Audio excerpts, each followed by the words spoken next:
This is what teachers learn at their course. You have to wave and then the audience gets silent. Ladies and gentlemen, a very hearty welcome to this Michael Dam lecture. It's the second lecture in the spirit of the late Professor Michael Dam.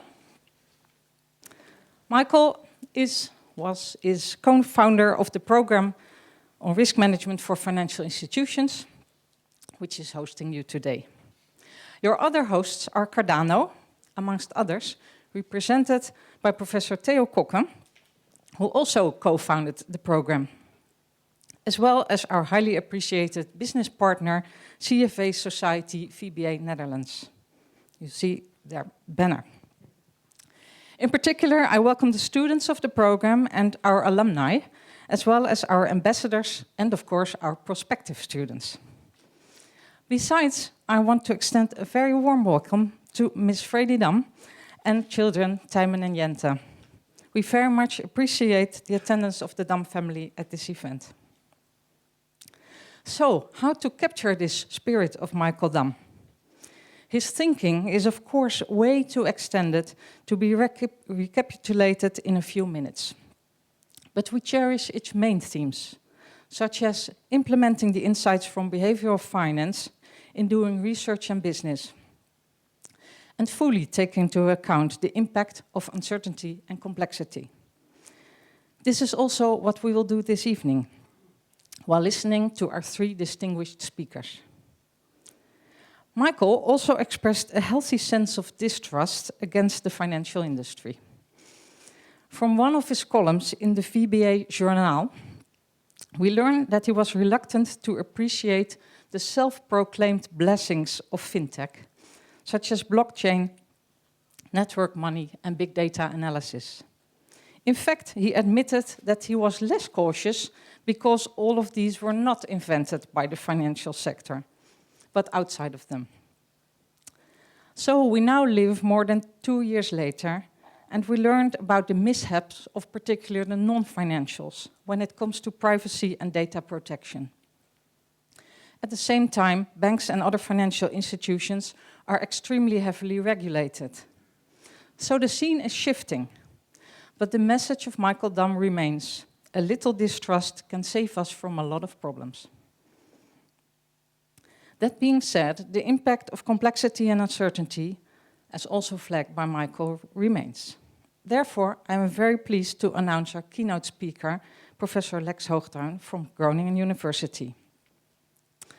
Ever since his PhD thesis, and in particular his inaugural address at Groningen University back in 1996, Lex has advocated the relevance of fundamental uncertainty on economic thinking and acting. After his retirement from the central bank, he founded the GLOCOM network on social complexity and uncertainty. Therefore, it should not come as a surprise to us that he will present his framework for acting under uncertainty and complexity today. As you may realize, uncertainty and complexity are difficult to catch in a risk appetite statement. So how should risk managers deal with these real-world phenomena? Lex will present his Risk Management 2.0 view with us, and we are the tryout audience. Therefore, I invite you to listen critically. After the lecture, 2 discussants will kick off the discussion, and then immediately I'll turn to you for questions and comments. For now, may I invite Lex to take the floor.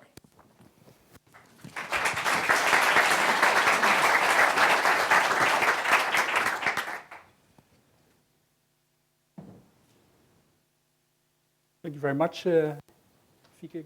Good afternoon, ladies and gentlemen. I feel very honored to have been invited to the Michael Dam Memorial Lecture. I haven't known Michael myself, but I really hope to contribute through this lecture to keeping the memory of him alive and continue to commemorate him. Fieke has already told a little bit what I'm gonna do this afternoon. let me first say that indeed the framework that I'm going to present has developed over time.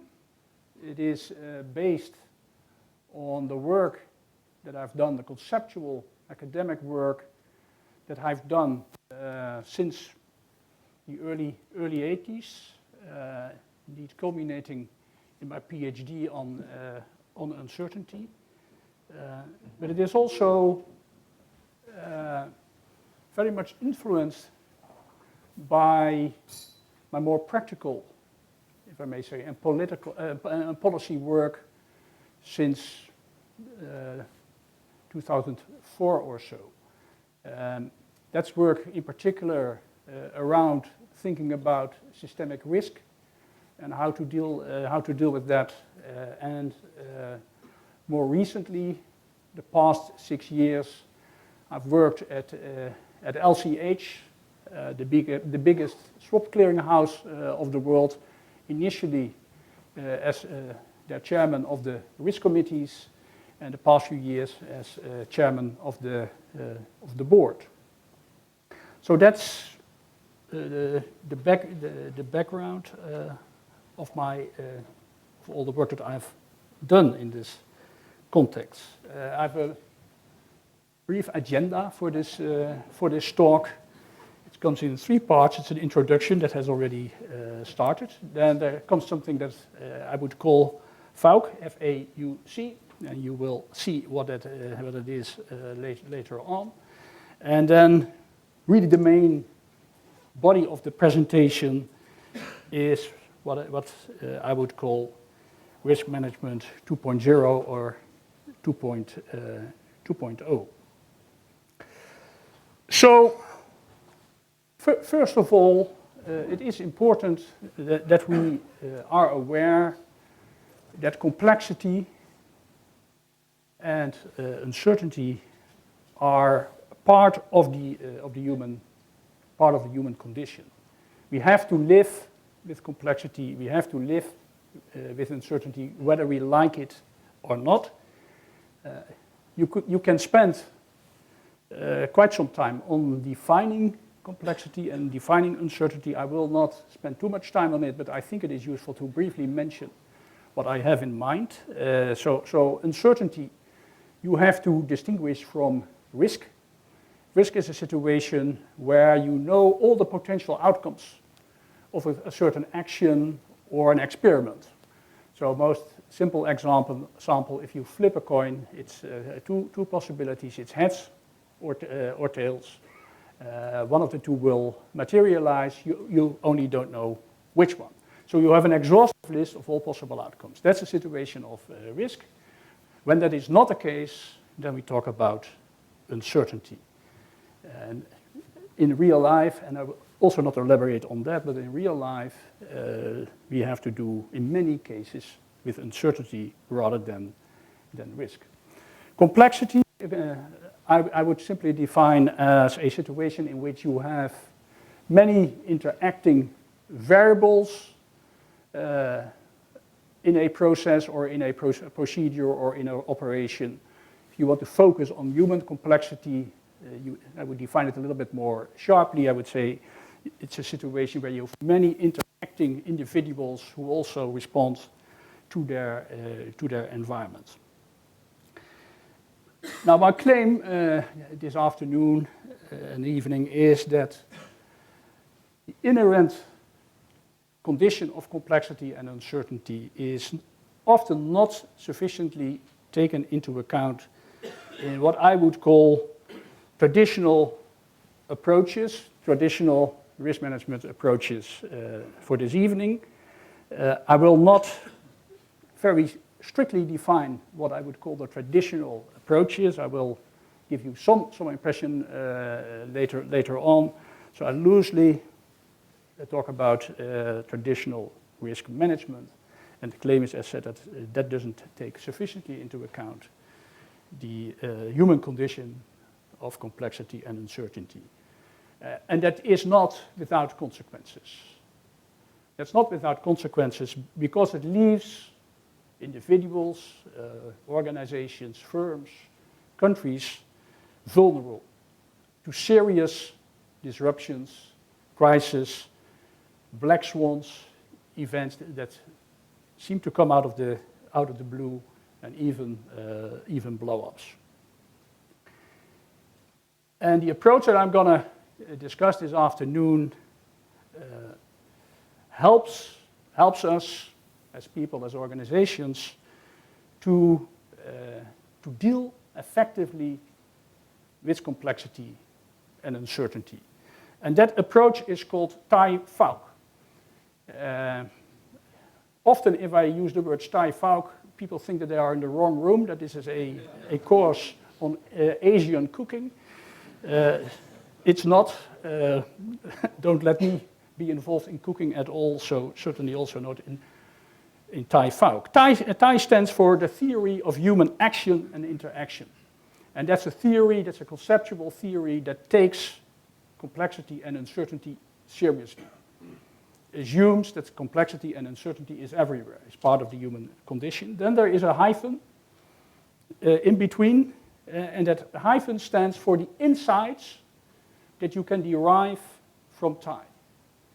So there are some insights that you can derive from TIE, which are the basis for FOUC, and FOUC stands for the framework for acting under uncertainty and complexity. So it's three stages: theory, insights, and then the framework.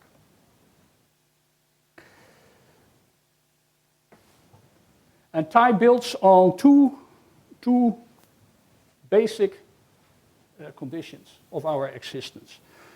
The first is that we act. And act in this context means that we, human beings, are defined by showing purposeful behavior. We're always trying to improve our present situation. So we show purposeful behavior. And that's, in this theory, is called we act.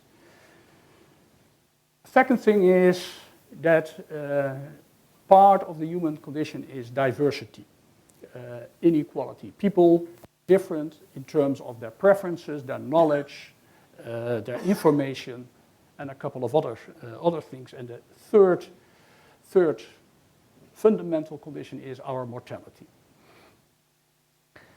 So from these three basic axioms, the theory deducts, it's a deductive system. So it starts from these three axioms and then derives theorems from that.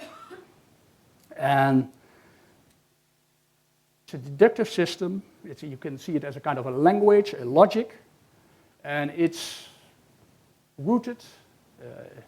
It comes from 5 sources. I've used, in thinking about this, 5 primary sources. These are not the only sources, but these are the most important ones. The so-called Neo-Austrian school in economics, the work of the famous economist Keynes, and another less famous but still famous economist Knight on fundamental uncertainty and what that means and what the implications are of the existence of fundamental uncertainty. So-called modern complexity science, as it has emerged over the past 30, 40 years as a multidisciplinary approach.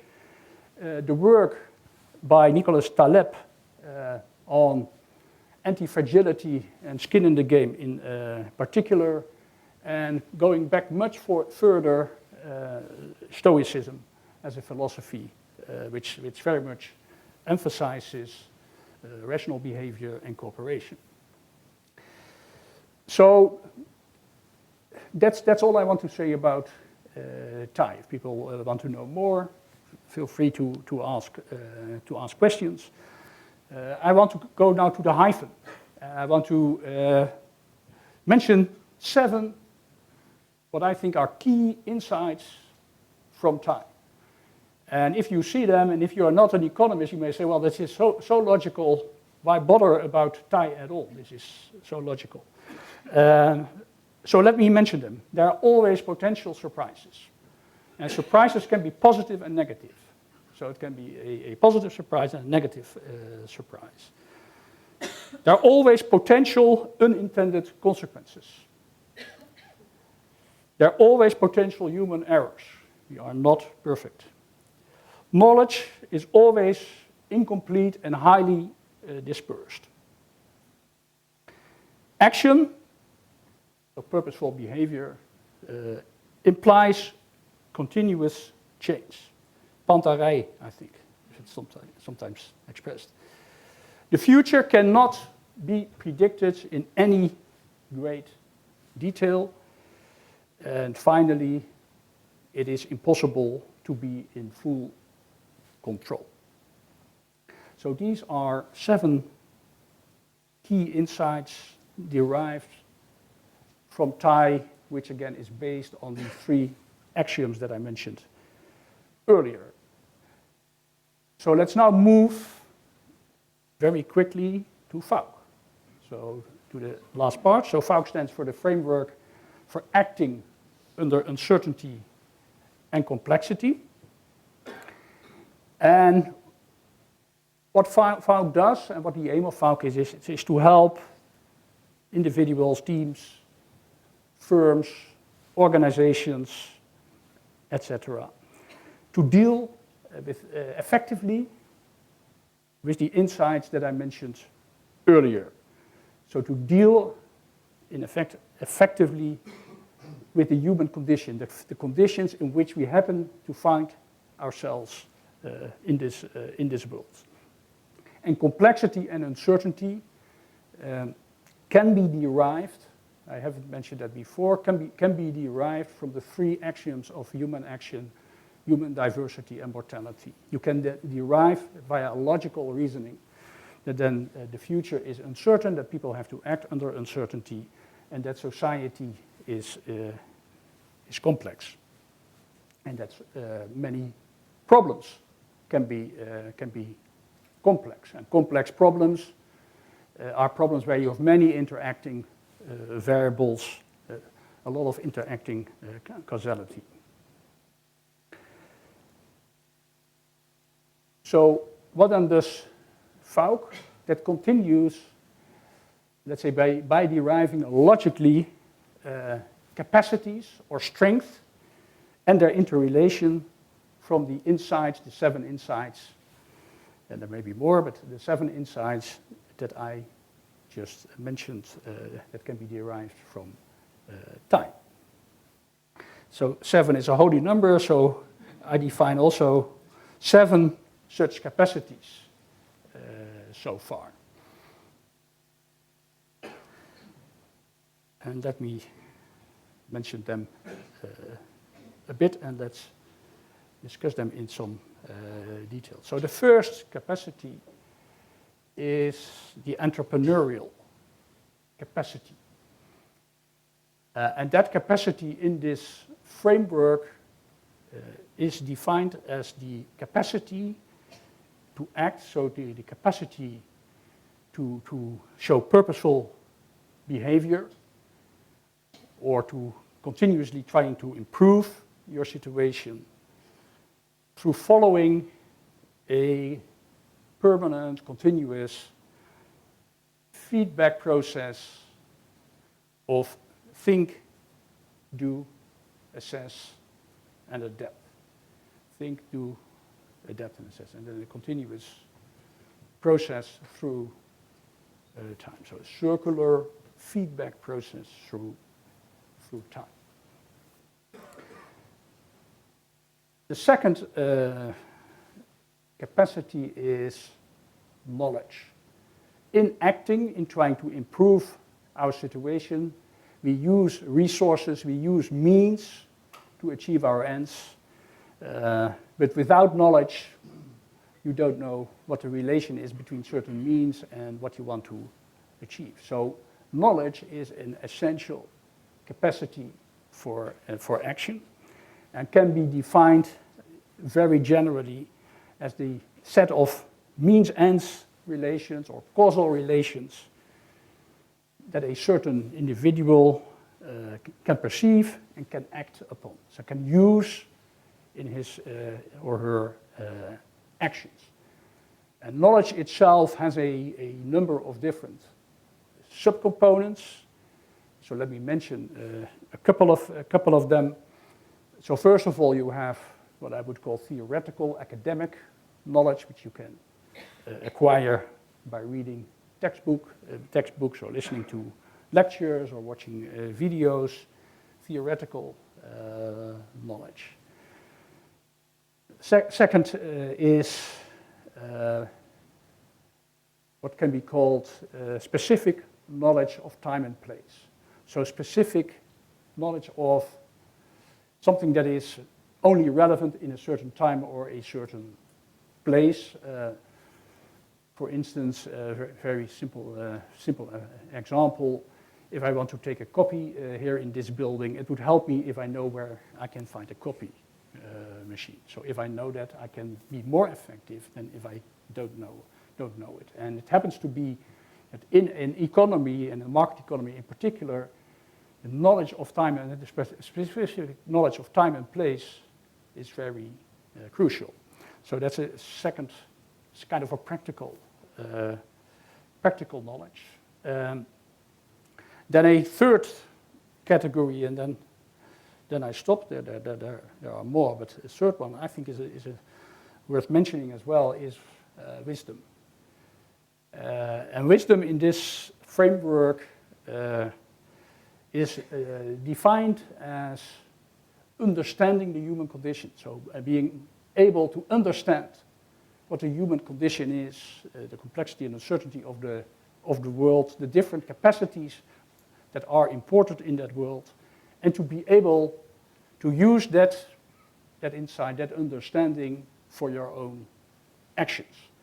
So to know when to do what and to use what capacity.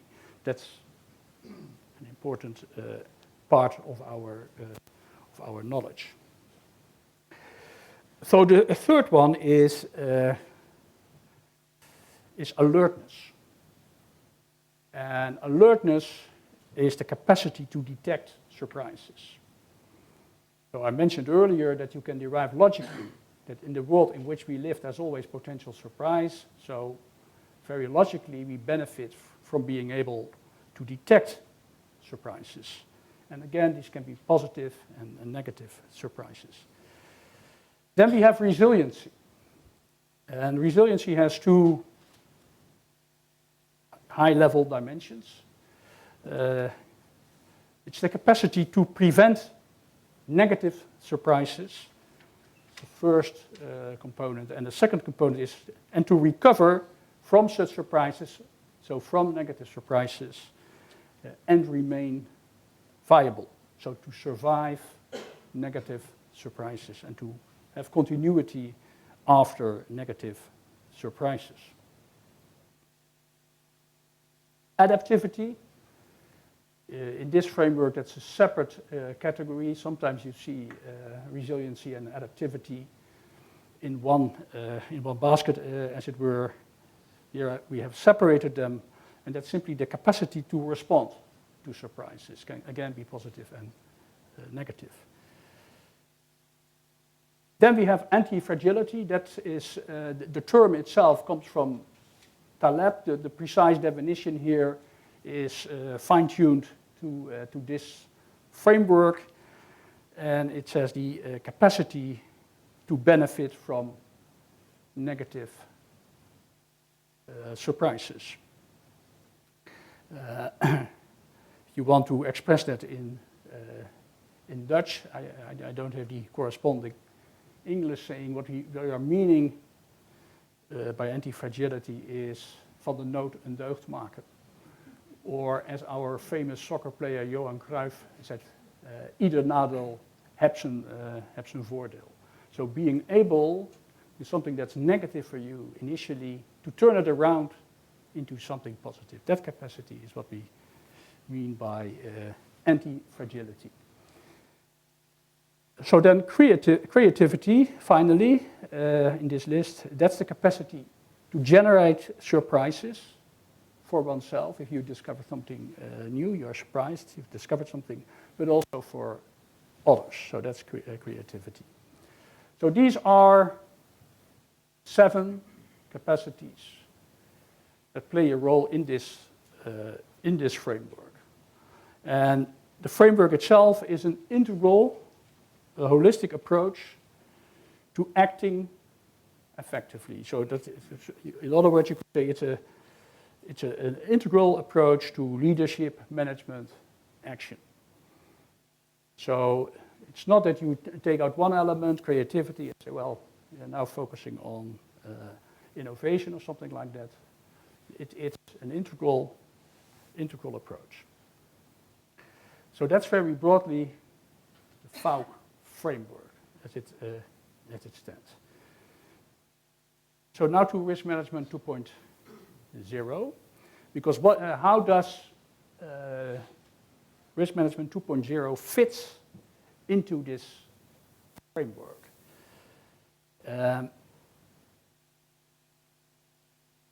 So it is risk management 2.0 is part of the broader framework. So I will now, for the rest of the lecture, I will take it out and focus on risk management 2.0, but it's part of the overall framework for leadership management action as such. And it's a part that focuses on resiliency in particular. I think it's resilience, not resilience. Sorry? Isn't it resilience? Yeah, I read both resilience and resiliency. I mean the same thing by using the two terms. If you prefer resilience, we may turn it into resilience without changing the intended meaning.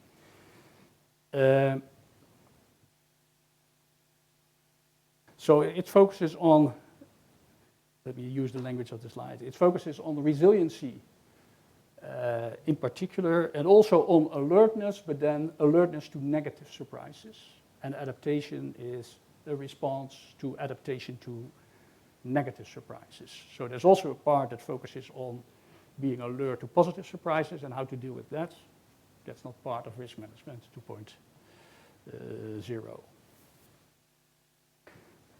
2.0.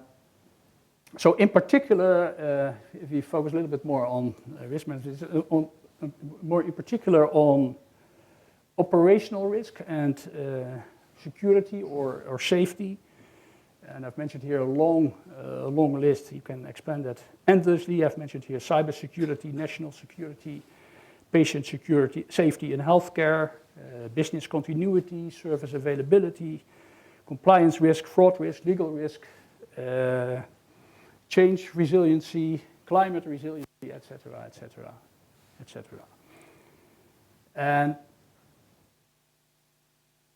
it intends to be an extension of more traditional risk management, taking into account complexity and uncertainty, and what the implications are of doing so. So it's an extension, it's a supplement to traditional risk management. You could also present it a bit as a shift in emphasis along a number of dimensions. Probably I've mentioned 7, I don't know this time, but I will mention a couple. It's a shift from risk, as defined earlier, to uncertainty. It's a shift from complicated to complex, from stability to resiliency. Note that the word stability is not mentioned in my capacities. It's from decision making as a relatively static thing to action. It's from point in time to process. It's from managing against risk appetite to avoiding and recovering from disruptions. It's from estimation to imagination. It is from modeling a system to shaping a culture. It's from backward-looking to forward-looking. It is from linear thinking to continuous feedback thinking.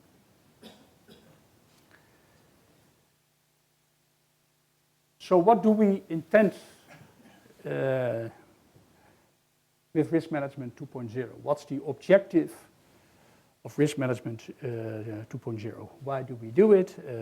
The objective is to deliver undisrupted services or operations to clients or to others, to stakeholders, whatever. But,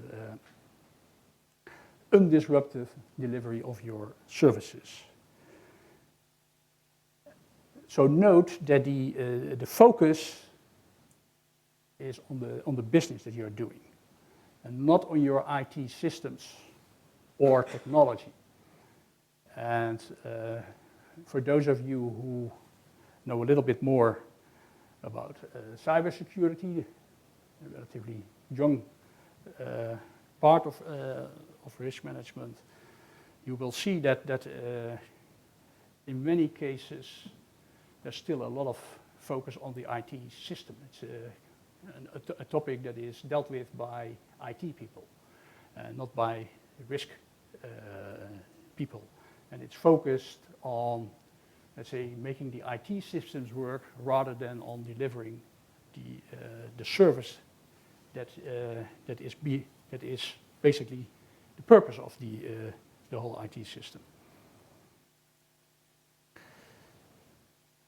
So that's so the objective undisrupted services, focus on the business. That's important. Then it is important that the framework is owned by the highest decision-making body in the company or the organization, by the board, and operated within a 3 lines of defense model.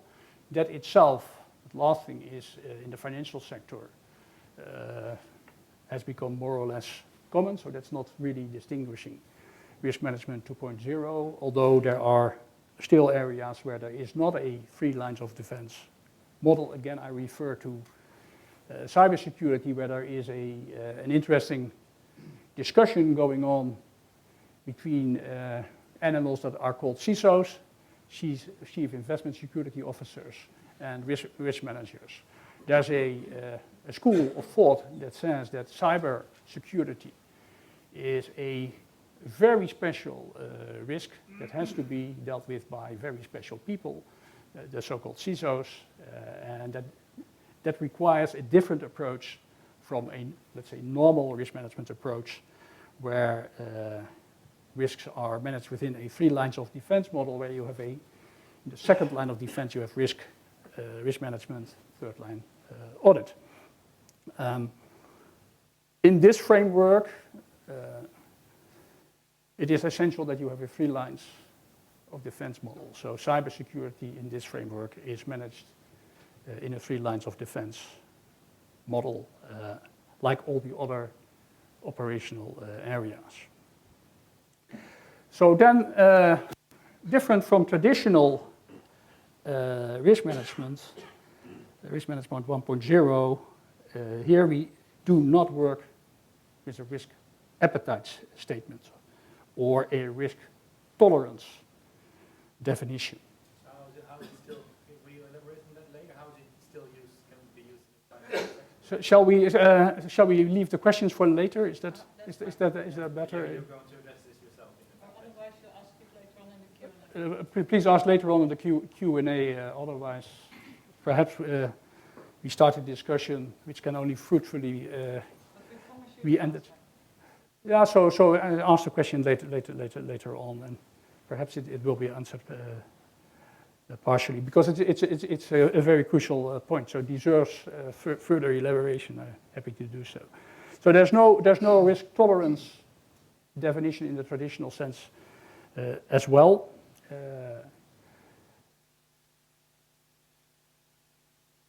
Risk management 2.0 is driven by appetite, but in a different way.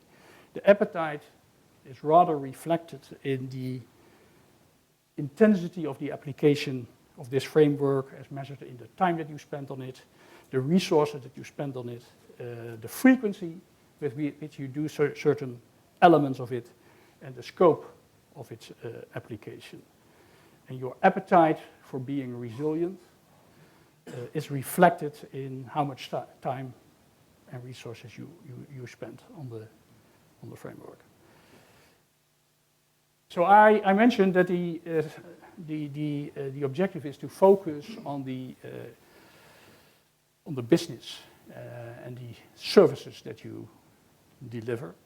So what you do in the next step is to break down the services into separate, interconnected operations, and you define the sources of potential disruption to those processes. So for instance, if you have to make calculations in your operations, you can make mistakes there. So a disruption is if your calculation is wrong. Of course, you have to work in a legal framework. If there's fraud, the disruption to your operation is fraud, and so on and so forth. Key in the whole procedure are early detection, early warning, early escalation to the highest level in the organization, and prompt action upon when there are disruptions. So the idea is to create and use opportunities for fail-safe learning. Fail-safe, I mean learning that does not threaten your viability.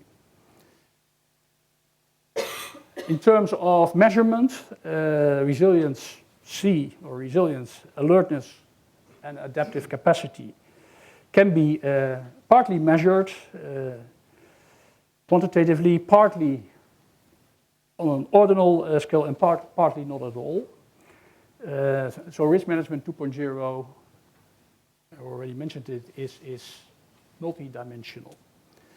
And the main focus is not on measurement, but on continuous feedback, a continuous feedback process to discover and learn, to discover vulnerabilities and to learn about vulnerabilities of your business and to improve.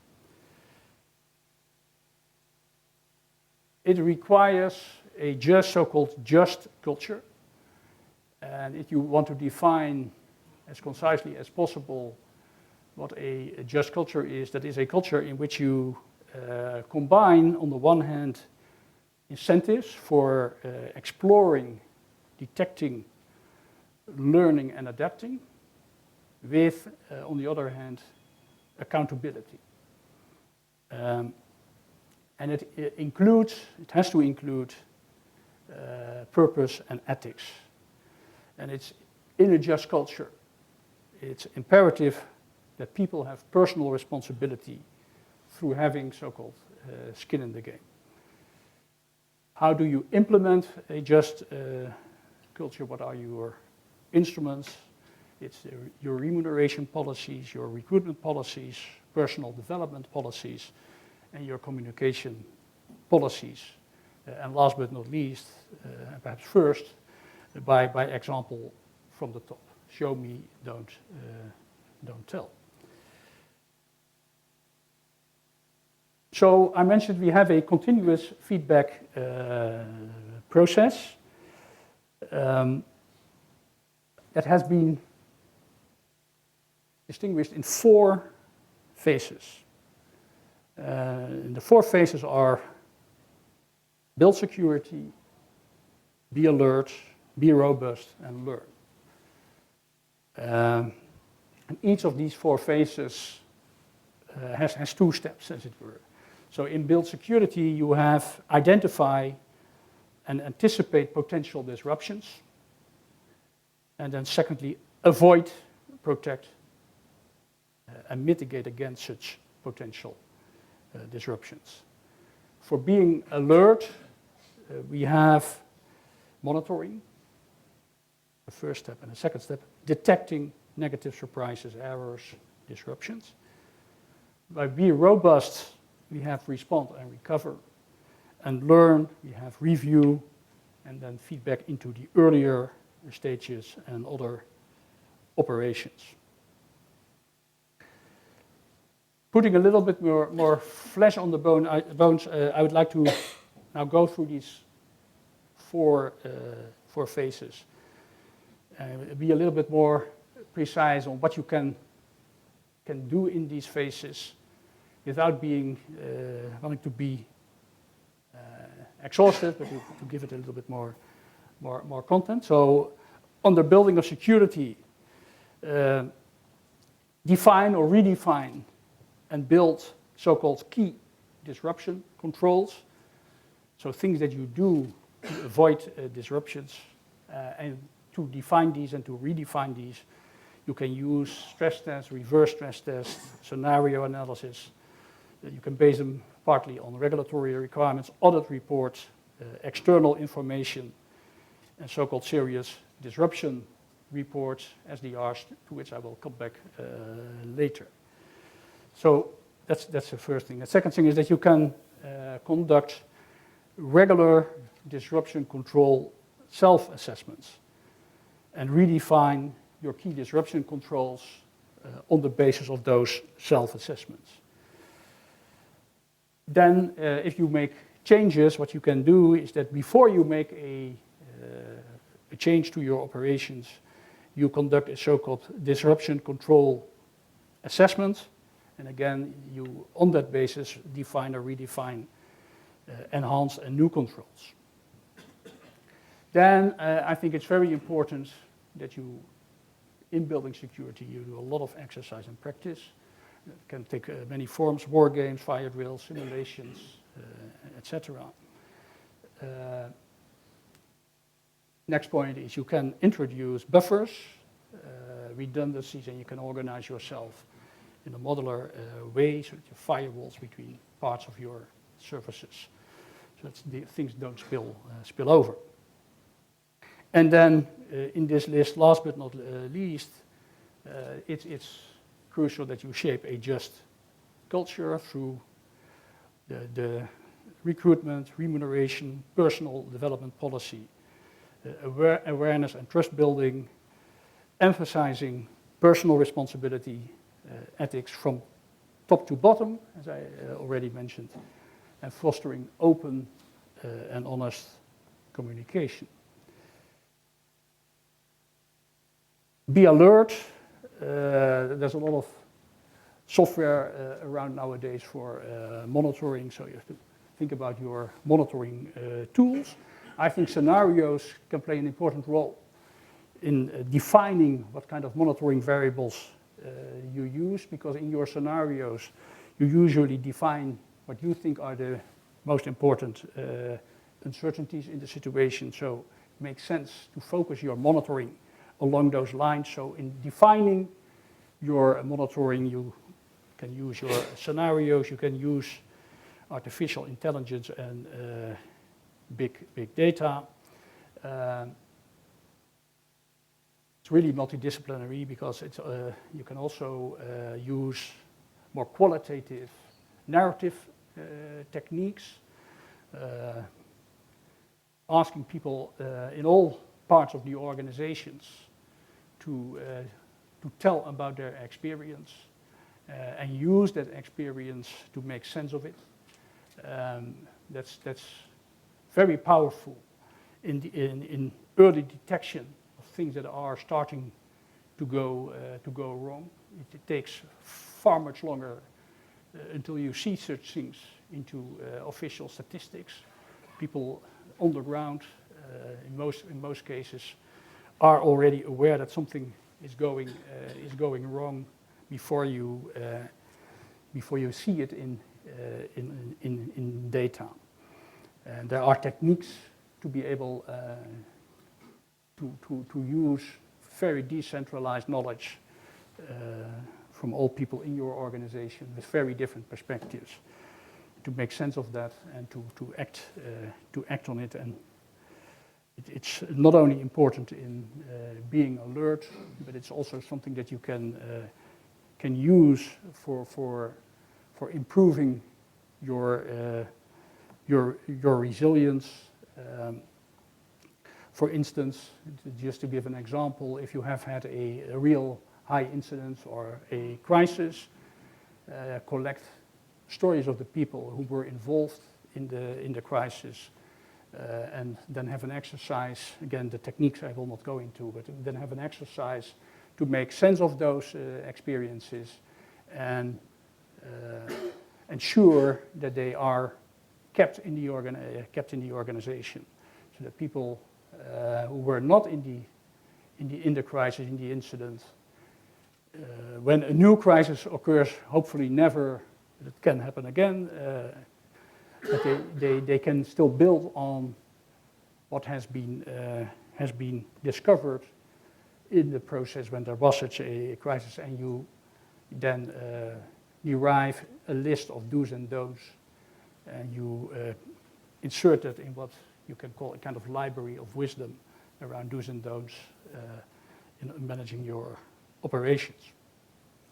Then under being alert, I finally mention here, define incidents and thresholds for warning, escalation, response and learning, and for defining near misses, what I would call a so-called disruption materiality matrix.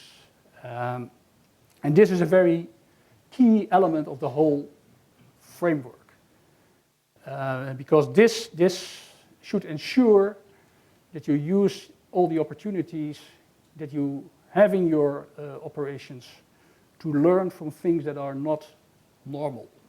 So what you try to do is to define thresholds in non-normality of your operations, which where you make a hierarchy from, for instance, major, high, and then moderate and low, or whatever, and define a threshold above which you immediately start to study the situation, escalate, report, try to learn from it. But the threshold is set at a level that you already call something a high or a major incident long before it is a real crisis. So that you use fluctuations in your operations to learn before it is too late. And the disruption materiality matrix defines when to do that. This framework, another way of putting it, is aimed at creating, as I mentioned earlier, all the time opportunities for learning, for fail-safe learning before it is too late. So you don't let non-normality brew until it hits a crisis. And why do you need to learn? Why need you need to do it in this way? Because given the complexity and uncertainty in which you operate, you never fully understand your own operations. So you have to learn about your operations all the time. You have to discover how your operations work yourself. And the best way to discover is in real time, in the real operations themselves, but not at the moment that the thing has blown up. It should be done earlier. So, and this is what this materiality matrix defines when you say, and now something has to be looked at. Now we are on high alert, and not only the people, let's say, who are doing the operations, but then it's escalated all the way up to the board to show that the board is aware and wants to be aware if there is something that exceeds that threshold. And it's important that you create the incentives for people to report, and this tries to make it objective, because there are strong pressures, psychological pressures, not to report if something goes wrong. So here you try to define it objectively. If this happens, you have to report whatever happens, and you will not be blamed for that. So on the contrary, if you have succeeded in improving the resiliency, you are rewarded for that. So there is in the remuneration structure, which I mentioned earlier, I cannot fully elaborate it, but there's a combination of punishment and reward, as it were. So the key is how do you combine accountability with incentive for reporting and being honest? That's very difficult. So you try to create incentives for improving the resiliency, for early reporting, for demonstrable improvements in the whole framework, while at the same time ensuring that there is accountability. So it's not a license for making mistakes. That's important. Be robust. That's very dependent on the business. As most of you probably know, in the financial sector, in the banking sector, after the crisis, so-called recovery plans have been introduced. For instance, dealing with restoring capital and liquidity. You can use scenario thinking in this context. It's done in many recovery plans, and you can also develop rule books and scripts for recovery and quite a number of other things as well. So then finally, the phase 4. There it is important that you learn. So again, in this approach, we need incidents. So we don't go for 0 incidents, because if we have 0 incidents, we never learn, and we are like the turkey before Christmas, who since January, the whole year was very happy. He was well fed. Nothing was going wrong. Everything under control until it was Christmas, and then there was a crisis, and it was the end of the show. So that has to be avoided. And in many studies of, let's say, big crisis, big incidents, in whatever sector you look, you will almost always, there were early signals that things were not going well, were not normal, but then they were ignored, and they will continue to build, and in slightly different and adverse circumstances, something which is not noticed early on can cause a blow up. So the framework is also based on the view that so-called black swans and tail risks are not something, in many cases, not something that comes out of the blue. It has built up. It's endogenous. It's endogenous in the system. It's not something exogenous where you had bad luck. You can prevent it in many cases. So what do you do to learn? You try to analyze the incidents that you have had on the basis of that early warning system. So a root cause analysis of incidents and disruptions. You learn from and with others. So you learn from big incidents elsewhere. You do case studies to understand how big events happens. You have what I call serious disruption reports. They are linked to the early warning system. So if you have an early warning, that triggers automatically a serious disruption report, which analyzes what the incident was, how it was caused, and whether it implies that something is wrong in your framework. For instance, that there were controls missing, or they were not working effectively, and then the serious disruption report identifies that. And you have an analysis of near misses, so things that were not necessarily triggering your threshold, but easily could have done so in different circumstances. Analysis of near misses. So it's crucial that the lessons learned are implemented promptly,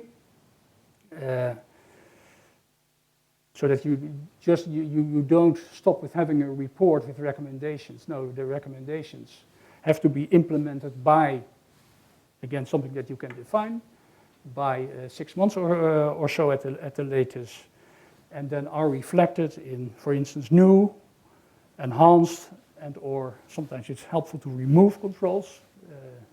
This is not a framework in which you, in a kind of a bureaucratic process, become more and more bureaucratic.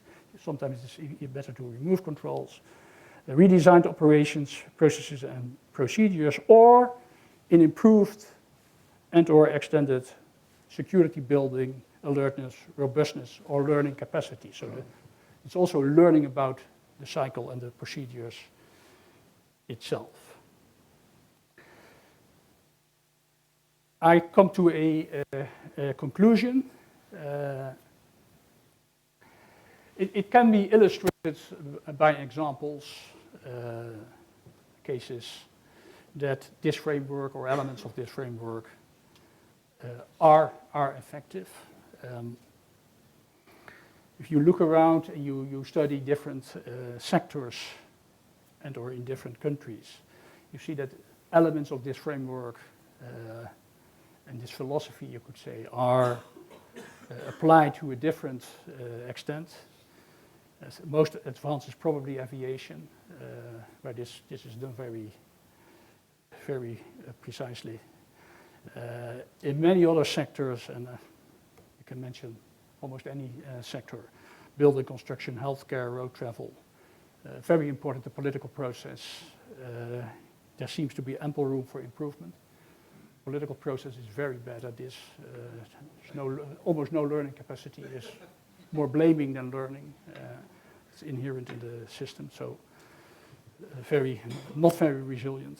And my impression, being part of the financial sector, is that in the financial sector there's also still quite some room for improvements.